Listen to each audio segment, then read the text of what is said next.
Welcome to my another video. Hope are you also fine. I am also fine by the grace of Almighty Allah. Today I would like to talk about myself. Here I go. This is Tofazzal Toha.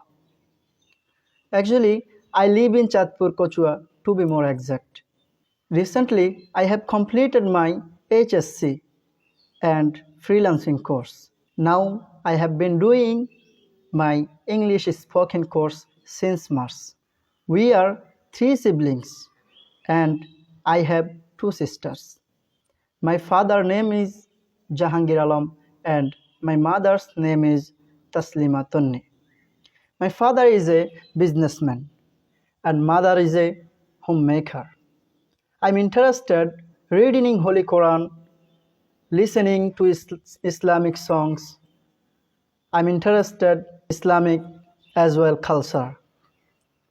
And I dislike wasting time using Facebook, Instagram, TikTok as well. In the long run, I would like to be a teacher.